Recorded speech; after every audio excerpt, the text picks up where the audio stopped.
Summary of the book of Ezekiel. When was it written? Between 593 and 571 BC. Who wrote it? Ezekiel the prophet, chapter 1, verse 3.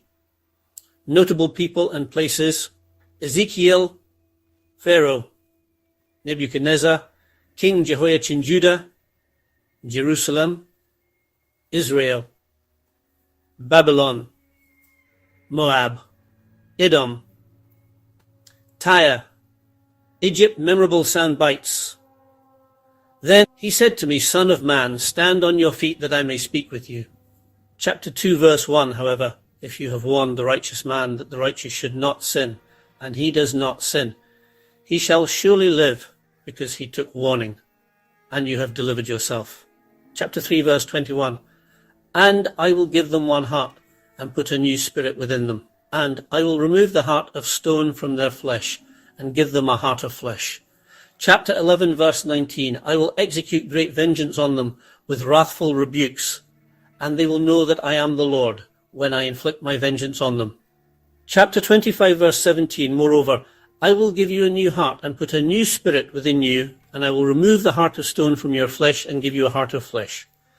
Chapter 26, verse 36, so I prophesied as he commanded me, and the breath came into them, and they came to life and stood on their feet, an exceedingly great army. Chapter 37, verse 10, I will put my spirit within you, and you will come to life, and I will place you on your own land. Then you will know that I, the Lord, have spoken and done it, declares the Lord. Chapter 37, verse 14, the Messianic link.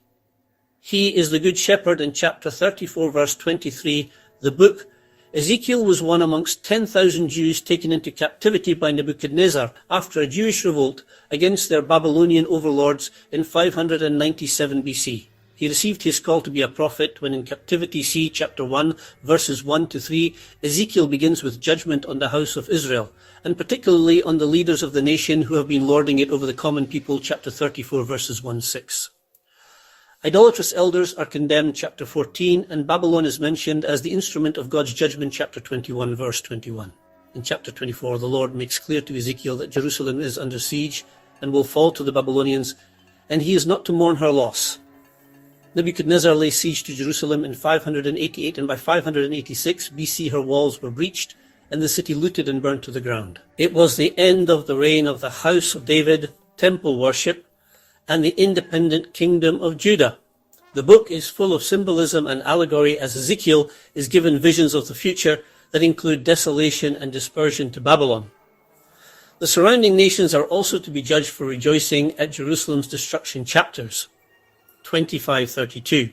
Ezekiel finishes with the promise of a final restoration of Israel as the Lord gives him a vision of the valley of dry bones. Chapter 37.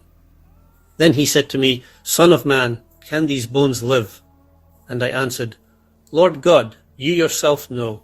Again he said to me, Prophesy over these bones and say to them, You dry bones, hear the word of the Lord. This is what the Lord God says to these bones.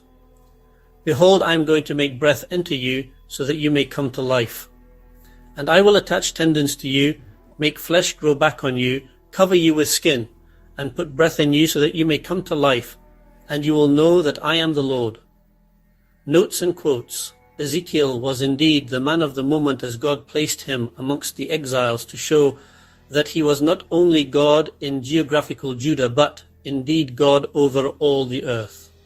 It was a revelation to the people that they could still worship God, even without the temple in Jerusalem itself.